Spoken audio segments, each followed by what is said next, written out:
So, I'm Yeah. शुरू करें? Yeah. So, good afternoon, ma'am. Good afternoon, everyone. So, today we have with us is Dr. Kalpana, ma'am. She's a teacher at She was a teacher at Central School. She has been working as a writer, translator, and reporter also. She received many awards for her thesis, books, and social service. Presently, she is a general secretary for Vishwa Sahitya Seva Sansthan. So, ma'am, pleasure to have you with us. Ma'am, क्या हम आपके बारे में जान सकते हैं? जी, ज़रूर। मैं डॉक्टर कल्पना चेन्नई में रहती हूँ, तमिलनाडु चेन्नई। Yes. तो प्रेज़ेंटली चेन्नई में, पहले बेसिकली मैं जमशेदपुर की हूँ, बिहार। Okay. तो मेरे पापा उधर काम करते थे, मेरी पढ़ाई-लिखाई सब वहीं हुई है। उसके बाद मैरिज चेन्नई में हुआ। दिल्ली में थे हम लोग, फिर अब फाइनली तमिलनाडु आ गए हैं। पढ़ाई-लिखाई सब मेरी हिंदी थी, तो हिंदी में कार्य हम करते हैं। तो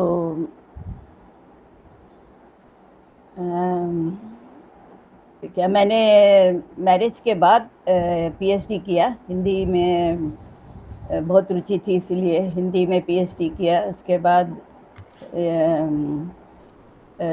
लिखती हूँ, बुक्स लिखती हूँ, और डेली प्रेस प्रकाशन पत्रिका, उसमें इससे बहुत सारे लेख लिखती हूँ, ट्रांसलेट करती हूँ।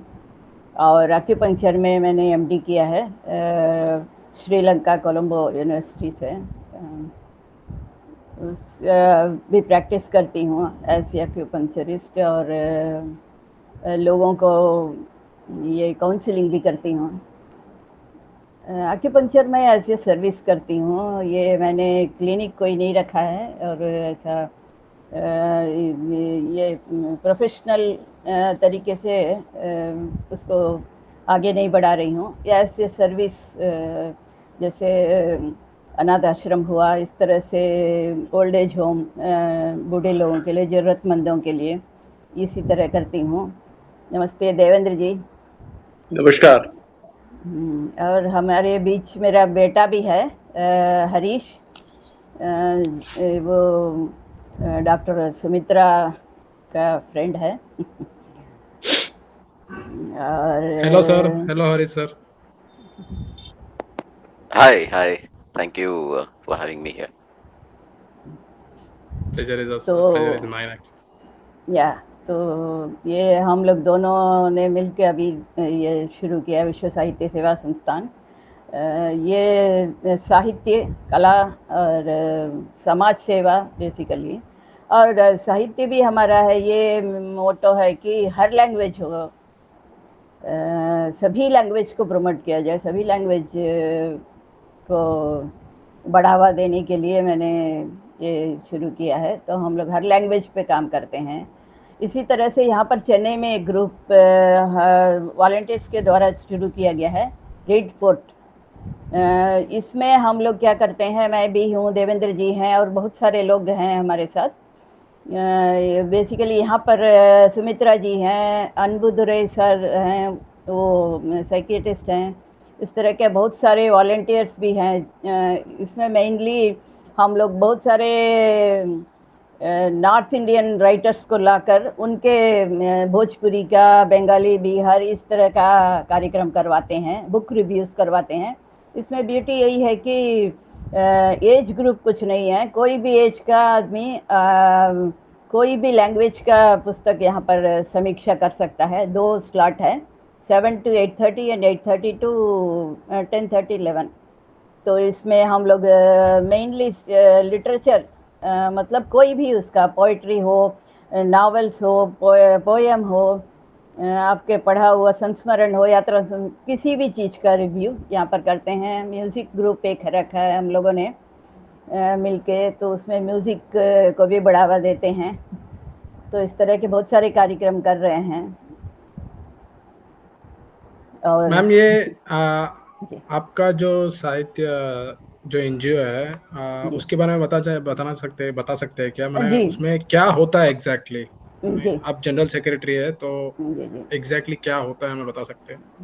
हाँ जी। मेनली ये मेरे गुरु है, guide and Guru doctor Mithilesh Kumari Mishra. She is from Patna, north Indian है, पर वो तमिल जानती थी, बंगाली जानती थी, तेलुगु जानती थी, सारी भाषाएं इंडियन में जितने हो सारे में वो लिख भी चुकी है और जानती थी। तो तमिल में एक्चुअली मैंने जो पीएचडी का थीसिस है मेरा, वो यशपाल नॉर्थ इंडियन है जो, उनके, और तमिल के कल्कि कृष्णमूर्ति, इन दोनों का कंपैरेटिव स्टडी है। तो by God's grace doctor Mithilesh Kumari Mishra Tamil जानती थी और पढ़ी हुई थी कल्कि कृष्णमूर्ति की, तो उन्होंने मुझे गाइड किया। और तब से लेके अराउंड 25 इयर्स हम दोनों का कांटेक्ट है।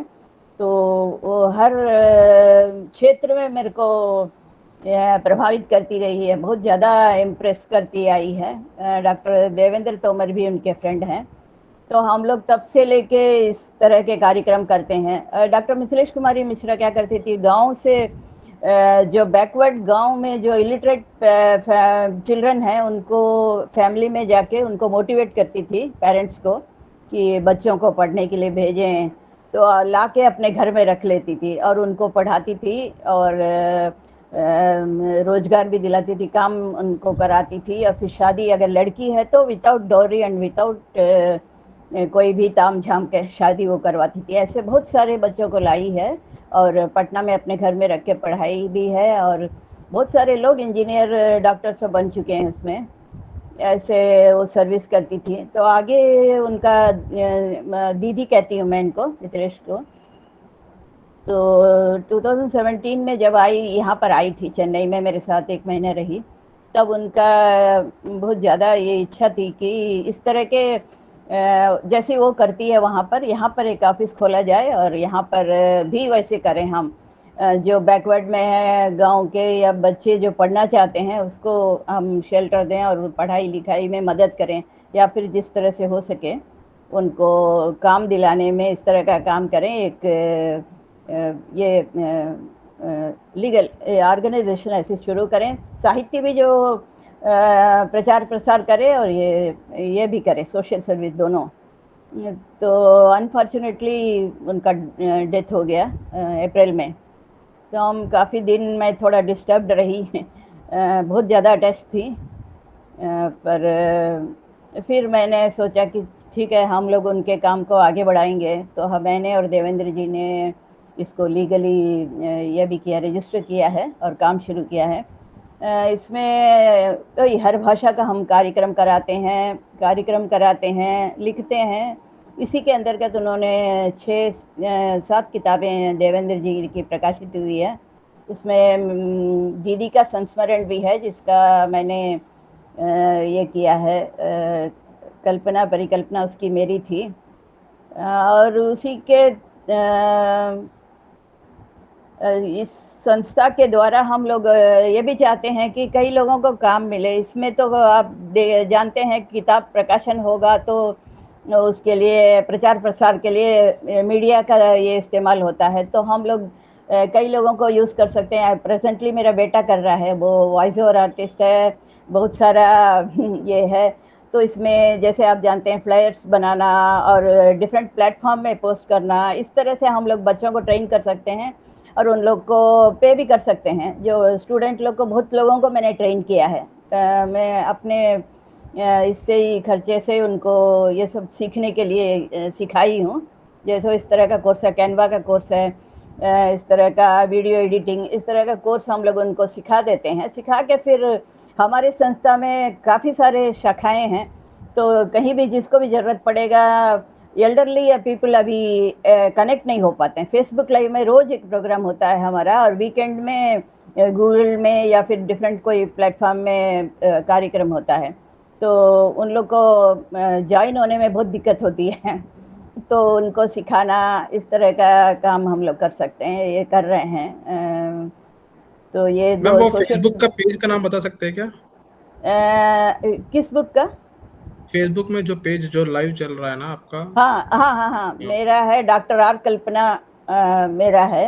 जी मैम, मैंने जो अच्छा लाइव आता है ना हर दिन, उसके अच्छा, बारे में वो पूछा। डॉक्टर देवेंद्र तोमर के साथ, इन्हीं के अच्छा, नाम से ओके। है रोज। अच्छा। और वीकेंड में जो होता है मेरा, हम लोग करते हैं, क्योंकि इसमें भी हो रहा है प्रोग्राम, उसमें भी मुश्किल है, तो हम लोग उसमें भी करते हैं, इसमें भी करते हैं। ये विश्व साहित्य सेवा संस्थान के नाम से भी पेज है, उसमें भी हम लोग कार्यक्रम करते हैं, तो साइमल्टेनियसली दोनों चलता है।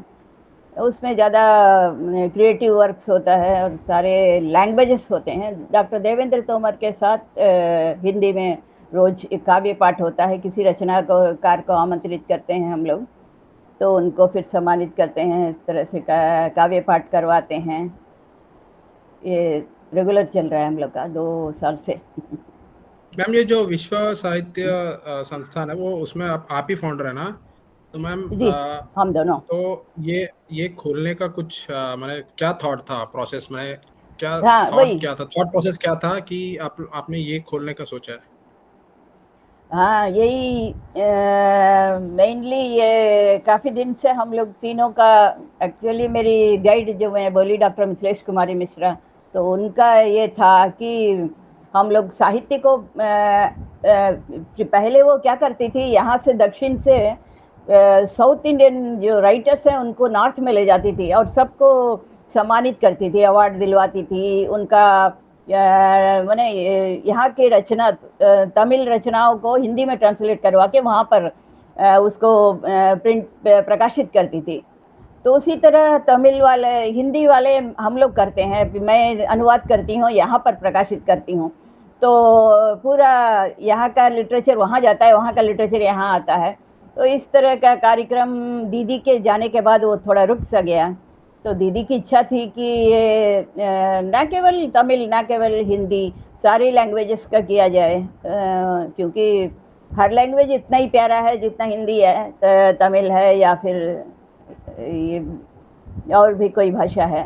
तो फिर हम लोगों ने सोचा कि इसको इस तरह से ओपन किया जाए, और हम लोग तो दोनों ही साहित्यिक फील्ड में हैं और बहुत सारा लिखते पढ़ते हैं और रेगुलर टच में हैं, तो हमारे साथ बहुत सारे लोग भी जुड़ गए हैं लिखने के लिए, पढ़ने के लिए। साथ में सर्विस भी हो जाता है। और कोरोना काल में आप देखेंगे काफ़ी काम हुआ है हम लोग का, जो घर में बैठे रहते थे। और इससे एक और भी मतलब सर्विस भी हुआ, सोशल सर्विस किस तरह से हुआ, आप ये जान के हैरान हो जाएंगे, क्योंकि सारे लोग घर में थे और कई लोग मेंटली डिस्टर्ब थे, कि डर से बहुत ज़्यादा काउंसलिंग करना पड़ रहा था। तो फिर हम लोगों ने सोचा कि रेगुलर दिन में एक कार्यक्रम कर लिया जाए, ताकि सबको एंगेज रखा जाएंगे। कुछ सोचने का वक्त मिलेगा तभी ना सोचेंगे। तो पॉजिटिव तरीके से कैसे लोगों को एक्टिव रखा जाए, तो यही है कि एक लिखने के लिए काम दिया जाए, पढ़ने के लिए काम दिया जाए, रेगुलर प्रोग्राम अटेंड करने दें। तो सबको ड्यूटी अलॉट कर देते थे, कोई इसमें बनाता है, कोई कुछ करता है, लिखता है, कमेंट लिखता है, समीक्षा लिखता है, इस तरह से सबको एंगेज करते थे। तो ये अच्छा काम हुआ।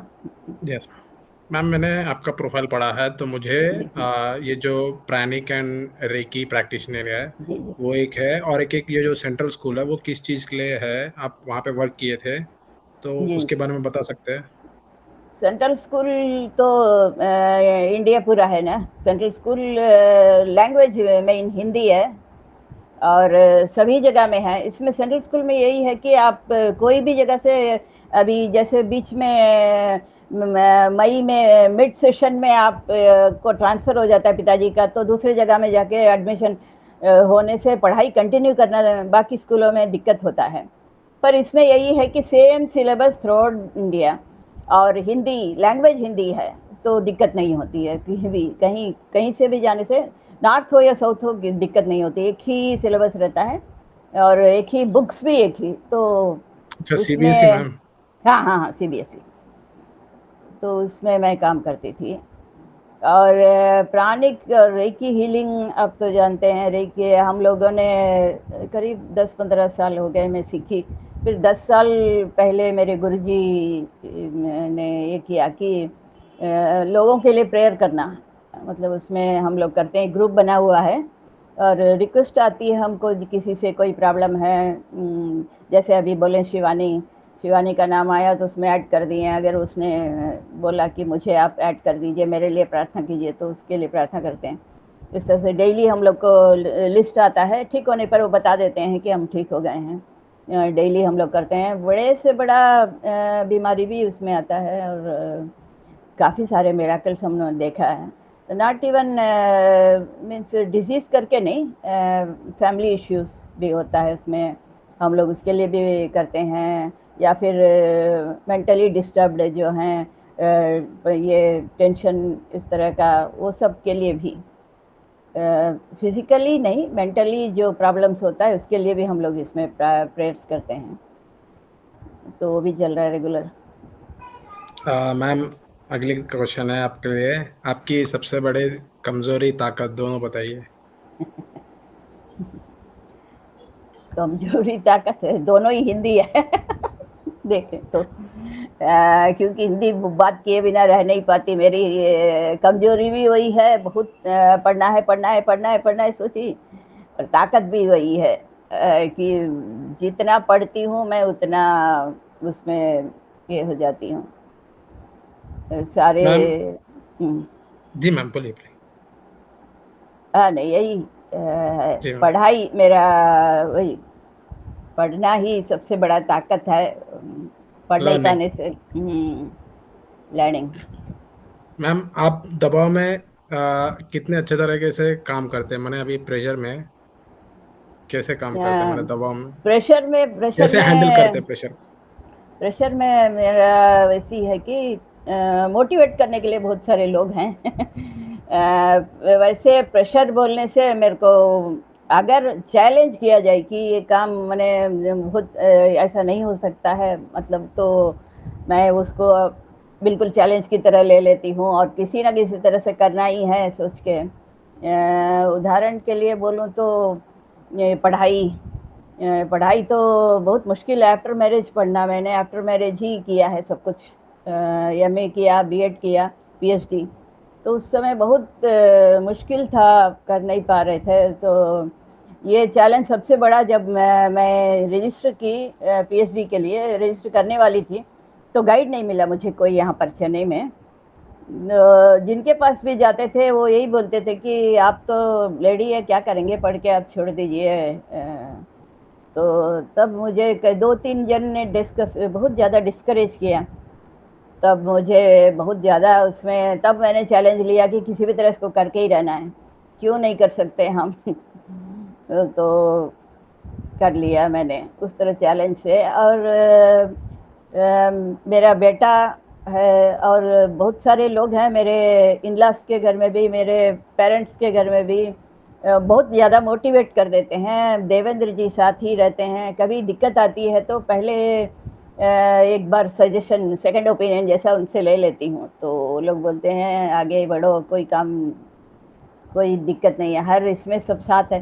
तो जब आपको ये विश्वास होता है कि आपके अपने साथ है, तो फिर कोई भी चैलेंज को हम ले सकते हैं, धैर्य से आगे बढ़ सकते हैं। तो मेरा हर काम इसी तरह हुआ है, चैलेंज में ही हुआ है। बल्कि बोला जाए तो एक एक चीज़ ऐसे ही मैंने टेंशन में ही किया है, जितना भी किया है अंडर प्रेशर। आप विश्वास नहीं करेंगे, पढ़ना, किताब दे 2 नहीं, 3 नहीं, 4, सारे अंडर प्रेशर ही हुए हैं। बहुत ज़्यादा प्रेशर में जब होती हूँ काम जल्दी हो जाता है। अ, अगला सवाल ये है, आप महत्वपूर्ण जो निर्णय होते हैं उसको कैसे संभालते हैं? मतलब कैसे लेते हैं? हाँ, मैंने कैसे संभालते हैं means how do you handle important जो रहता है, डिसीजंस आपको लेना है, इम्पोर्टेंट डिसीजंस जो रहता है। कोई भी फील्ड हो सकता है मैम, बीट ने विश्व जो आप उसमें थे ना मैम, ऑर्गेनाइजेशन में, साहित्य विश्व, उसमें बीइंग ए जनरल सेक्रेटरी, या नहीं तो बीइंग ए टीचर, नहीं तो किसी या भी फील्ड में, तो आप उसको कैसे इम्पोर्टेंट मैंने डिसीजन कैसे लेते थे? डिसीजन मैं सोच, निर्णय मैम, हाँ हाँ महत्वपूर्ण हाँ, इम्पोर्टेंट निर्णय। डिसीजंस को आपको या कैसे हैंडल या करते हैं? हम्म, हम्म, हम्म। वैसे मैं कंसल्ट करके ही करती हूँ। मैंने अगर ये साहित्य का है, अगर ये बहुत बड़ा डिसीजन है, तो देवेंद्र जी हैं ऑलरेडी, इसमें बहुत ज़्यादा एक्सपीरियंस है उनको, तो उनसे कर लेती हूँ। अगर फैमिली इस तरह से हुआ या फिर कुछ और इससे हुआ तो मैं अपने घर में मेरी दीदी वगैरह हैं, तो एक बहुत ज़्यादा एक्सपीरियंस्ड भी है और मतलब आराम से सोच के बोलती हैं, तो उनसे मैं कंसल्ट करती हूँ। फिर मैं जो सोचती हूँ उनको बता के, या फिर ये ठीक है, ओके, सेकंड ओपिनियन जैसे। डिसीजन तो लेती हूँ मैं, फाइनल डिसीजन मेरा ही है। फिर बेटा है मेरा साथ में, लीगल है तो लीगल पॉइंट से कौन बेस्ट होगा उसका, इस तरह से। मैम आप टीचर थे, तो मैं आपको ये पूछना चाहता हूँ, अगर आप एजुकेशन सोसाइटी में एक चेंज लाना चाहते हैं तो वो क्या हो सकता है? स्पेशल चिल्ड्रन की जनरल पूछ रहे हैं आप? दोनों मैम, मैंने अभी इन हम्म, दोनों को ना इक्वालिटी में लाना है कि इनको ऐसा नहीं, हम्म, भेदभाव नहीं करना चाहिए, दोनों को इक्वली देखना चाहिए। तो ऐसा कुछ चेंज ला सकते हैं तो क्या हो सकता है वो? हाँ, चेंज वही है। अ, अभी तो इस पीरियड में तो ये नहीं हो रहा है, बाहर स्कूल में जाके पढ़ा नहीं पा रहे हैं, घर से ही पढ़ाना है। तो हम लोग का पहले तो एजुकेशन हम लोग का घर से ही शुरू होता है। फैमिली टीचर्स को, पेरेंट्स को ही पहले पढ़ाना पड़ता है। पेरेंट्स ही पहले टीचर हैं, मेरा ये है ना। टीचर, एवरीबडी से टीचर यहाँ पर। माँ पहले टीचर है, उसके बाद ये स्पेशल चिल्ड्रन का ये है कि हमको ट्रेन करना है। उनके साथ साथ आजकल काफ़ी हम लोग ये कर रहे हैं कि जो ट्रेन्ड आते हैं, स्पेशल चिल्ड्रन के लिए ट्रेनिंग करके आते हैं, वो लोग दूसरे लोगों को ट्रेन करते हैं। स्कूल में एक ट्रेनिंग उनका भी दे देना चाहिए। और स्पेशल चिल्ड्रन का अभी ऑनलाइन में उनके पेरेंट्स को पढ़ाना है। मतलब कि अभी एक उदाहरण है, एक मेरे बेटे का फ्रेंड है, उसके घर में ऑटिज्म का बच्चा है 5 साल का।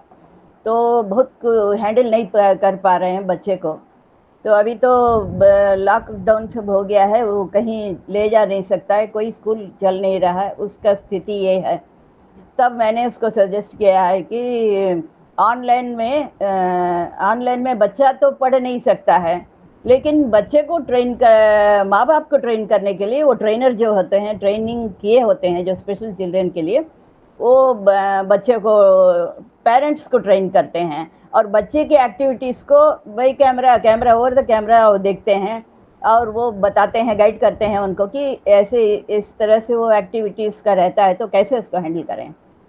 तो उस तरह से किया जा सकता है। और कुछ ट्रेनिंग बच्चों, ऐसे स्पेशल चिल्ड्रन को ग्रुप में ही किया देना चाहिए, कुछ अलग भी। माने अलग अलग स्टेजेस है ना, ऑटिज्म है, डिसलेक्सिया है, अलग अलग है, तो उसके अनुसार उन लोग का ट्रेनिंग होता है। लेकिन ग्रुप में ट्रेनिंग दिया जाता है कई तरह का। और माने ग्रुप में रखने से ही उन लोग को सोशलाइज होने के लिए, मतलब दूसरे समाज में दूसरे लोगों के साथ रहने की आदत आएगी, तो मैक्सिमम करते हैं। अलग भी वन टू वन ट्रेनिंग भी दिया जा सकता है, देते भी हैं, दो भी।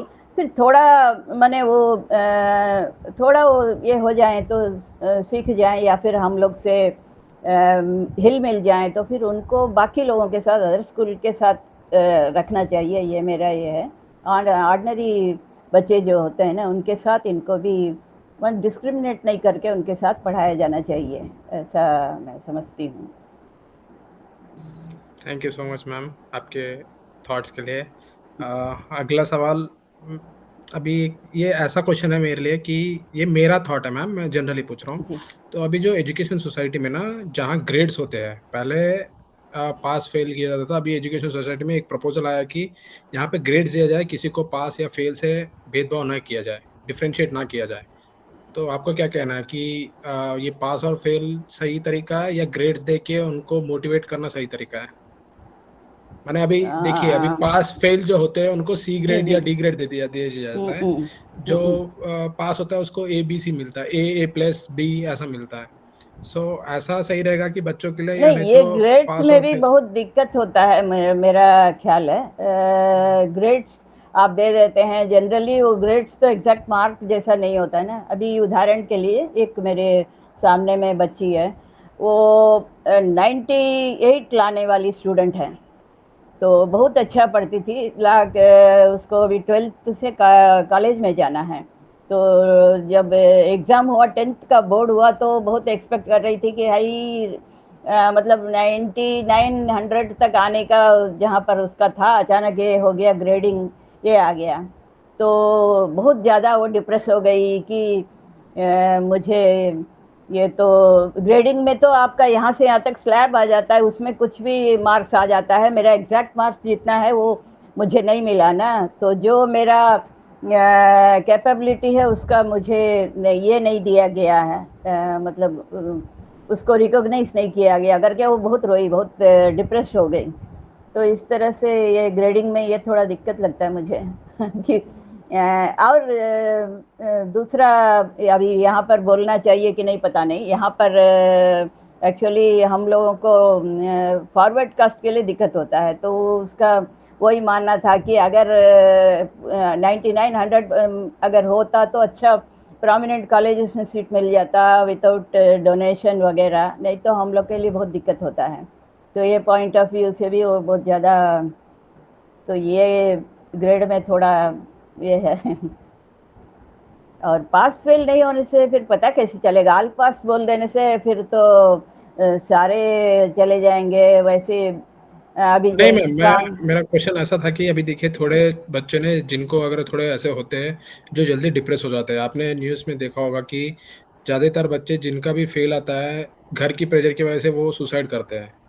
हाँ हाँ हाँ, हाँ, इसके लिए तो ऐसा तो हाँ, काफ़ी तो मैं ये जी कर तो चुकी हूँ, काउंसलिंग भी कर चुकी हूँ।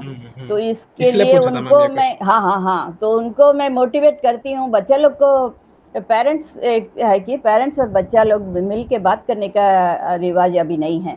अभी देखा जाए तो मोस्टली स्पेस देने के चक्कर में एक कमरे में बंद हो जाते हैं बच्चे, पेरेंट्स एक कमरे में हो जाते हैं। मैं इसके भी अगेंस्ट हूँ। पढ़ाई के टाइम पढ़ाई करें, बच्चा लोग ये देखते भी नहीं है कई पेरेंट्स की बच्चे क्या कर रहे हैं, तो पढ़ाई बोल के बैठते हैं और इन दोनों में कम्युनिकेशन गैप हो जाता है। बातचीत भी वो लोग अंदर बैठ के खा लेते हैं कई घरों में, मिल के नहीं। हम लोग के यहाँ पर कंपलसरी है कि पूरा फैमिली साथ बैठ के खाता है, बातचीत होता है। तो बच्चा लोग को ये भी होता है कि कई लोगों का प्रॉब्लम्स है कि बोल नहीं पाते हैं पेरेंट्स से, क्यों नहीं शेयर कर पाते हैं, तो वही लोग सुसाइड करते हैं। तो अभी हमारे घर में ऐसा है कि कुछ भी बात कर सकते हैं पेरेंट्स से, हम लोग इतना हिम्मत होता है कि पेरेंट्स हमारा विश्वास करते हैं। और बच्चा को भी मालूम है कि माँ बाप हम जो बोलेंगे विश्वास करेंगे, और पेरेंट्स को भी ये रहता है कि हम मेरा बच्चा गलत नहीं करेगा। हम उसको उतना बच्चा लोग को मोटिवेट करना चाहिए कि आप कोई भी प्रॉब्लम हो, हैंडल करने में आपको दिक्कत हो तो हमसे शेयर कीजिए, ना कि बगल वाले से, सामने वाले से, ऐसा नहीं। तो अगर इस तरह का उसको लगेगा कि कहीं पर कोई विषय में प्रॉब्लम है, पढ़ाई नहीं आ रहा है, दिक्कत है, ट्यूशन लगा दो, कुछ भी बोल सकता है। या फिर लगा कि ठीक एग्ज़ाम नहीं हुआ तो बात कर सकता है ना, सुसाइड करना कोई हल नहीं है। वही हम लोग बहुत ज़्यादा, मैं काफ़ी लोगों को इसमें कोरोना पीरियड में मैं खासकर काफ़ी, आप तो स्टूडेंट की बात कर रहे हैं, मैं तो काम वाले हूँ, यंगस्टर्स आप जैसे जो काम चले गया, उस वजह से डिप्रेशन में और सुसाइडल मेंटालिटी के 3-4 बच्चों को मैंने काउंसलिंग किया, उनको मोटिवेट किया कि अब काम चले गया तो ज़िंदगी तो नहीं चली गई, ज़िंदगी तो है, आप काम तो जा सकते हैं किसी दिन भी, आज नहीं कल मिल जाएगा। कितने लोगों को, आप एक आदमी चले जाते हैं तो पूरा दुनिया ख़त्म तो नहीं हो जाता ना, पेरेंट्स को छोड़ देते हैं ऐसे ही रोते बिलखते, क्या ज़रूरत है।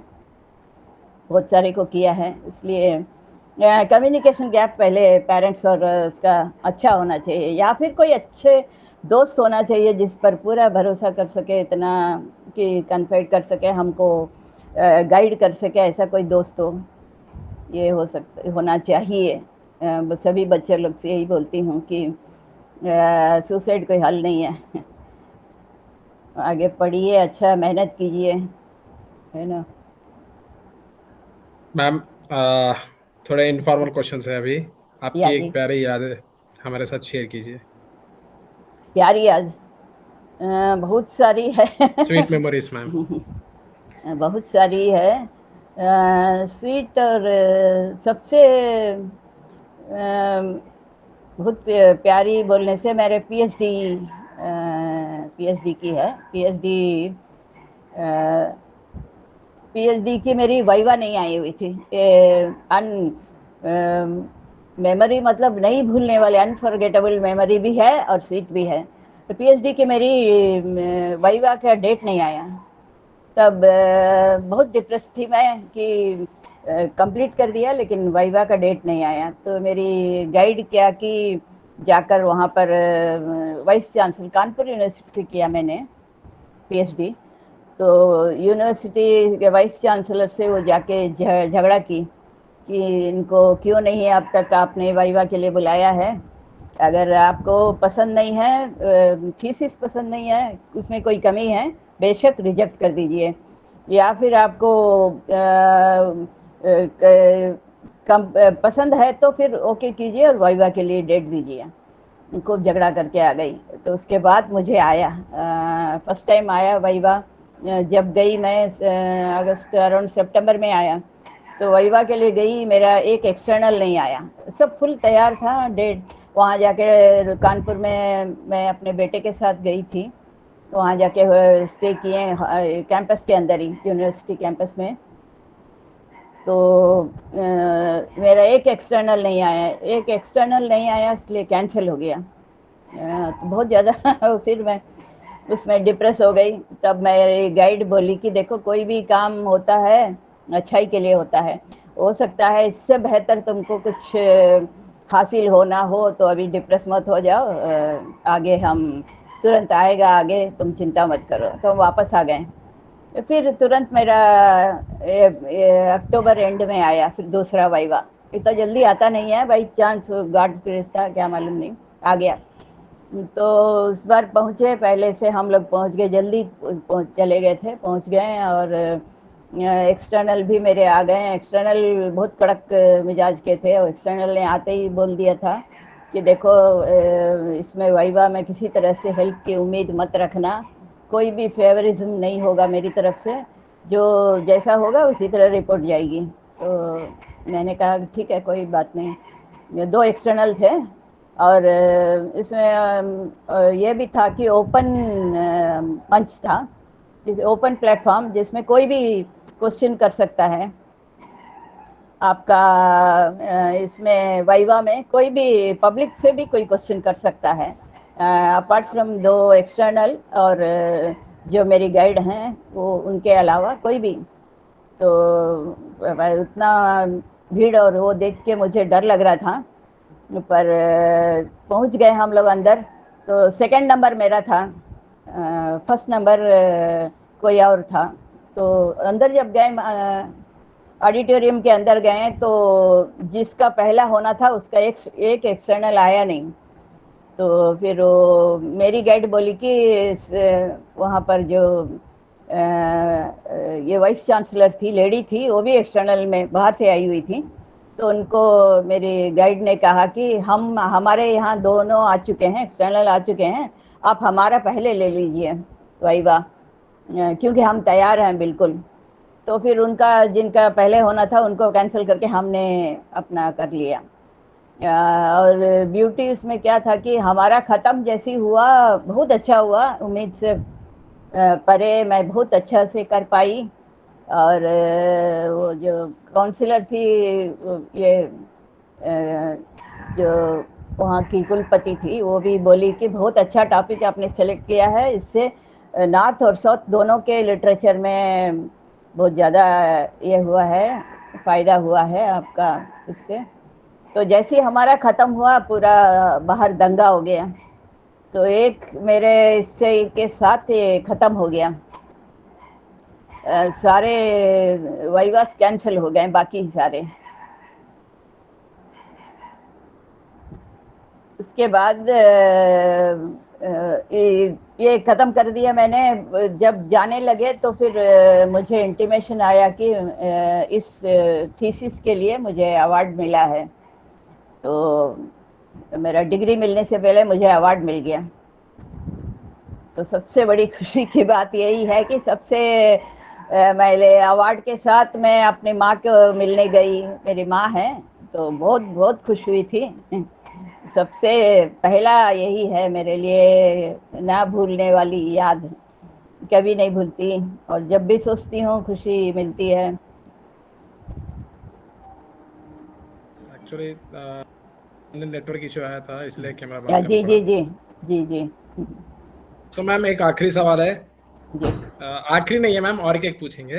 आपकी हिडन टैलेंट मैम, आपकी छिपी प्रतिभा हमें बताइए। हिडन टैलेंट तो बहुत कुछ, ड्राइंग बहुत अच्छा करती हूँ, काफ़ी सारे मैंने किए हैं बचपन में, उसके बाद आगे नहीं बढ़ाया। गाती हूँ, वो भी बचपन के बहुत दिन के बाद छोड़ दिया था, फिर मैंने उसको डेवलप किया है, भी ग्रुप में गाती हूँ। और देवेंद्र जी के कई सारे गीत मैंने गाए हैं, गाती भी हूँ, प्रोग्राम में गाती हूँ। उनके अपने आप ट्यून बना के उसको गाती हूँ। और क्या है, खाना खाना अच्छा बनाती हूँ, सब लोग बोलते हैं। मैम यही है मेरा आखिरी सवाल कि आपका फेवरेट डिश कौन सा है? फेवरेट डिश मेरा पनीर, मटर पनीर और स्टफ्ड रोटी, ये मैम बाकी नो लोगों नॉन को भी वेज? पसंद है। नहीं, हम लोग वेज। सत्तू परोठा हम लोग का नाक का फेमस। यस जी। मैम, जानता हूँ। ये मैम उतना ही था। सुधा मैम आप कुछ बोलना चाहते हैं? देवेंद्र सर आप कुछ बोलना चाहते हैं? देवेंद्र जी, हाँ जी। आशीर्वचन कहने बोल रहे हैं, आपको कुछ बोलना है? मुझे तो बड़ा अच्छा लग रहा है, मैं आपकी बात सुन रहा हूँ, आपके अनुभव सुन रहा हूँ, तो बड़ा अच्छा लग रहा है। मैं तो बोल ही चुका हूँ वैसे, और बोलने के लिए जी तो जी मैं कभी भी हाजिर हो जाऊंगा। जी जी इनको आप जादव जी को भी और शिवाजी को भी ये आश्वस्त कर शिवानी दीजिए कि ये जब भी हमारी सेवाएं लेना चाहें तो ले सकते हैं, जी। और हम जरूर लोग सर। तैयार हैं बिल्कुल, है ना। जी सर। सुधा जी। सुधा जी कुछ बोलिए। हाँ जी, नमस्कार।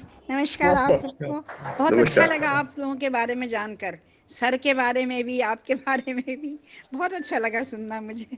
बहुत अच्छा बहुत लगा जुड़ना। मुझे भी मैम एक्चुअली बढ़िया। अच्छा लगा। लक्ष्मी मैम आप कुछ बोलना चाहते हैं? Chandra sir, Harish sir, even Venkat hello Narayan sir. Hello. Harish. हाँ जी। Yeah, so first of all, बहुत अच्छा लगा being a part of this wonderful group. Uh, uh, आप लोग बहुत अच्छा काम कर रहे हो. It's really nice to hear again doctor Kalpana ji का की जो जर्नी में साथ में जो देखा और उनका उनकी memories again, going down that line, memory lane. It was really nice, kind of emotional to see. So thank you for bringing, giving this space, to experience that again. Uh, so you guys doing a great job. जैसे Devendra uncle sir जी ने जैसा कहा, जब भी आप चाहें हमें बुला सकते हैं दोबारा इंटरव्यू के लिए. We would love to be part For of your, sure sir, actually we would pleasure love to to be meet you part of sir actually. your program. Yeah. So thank you for this. Yeah, welcome sir actually.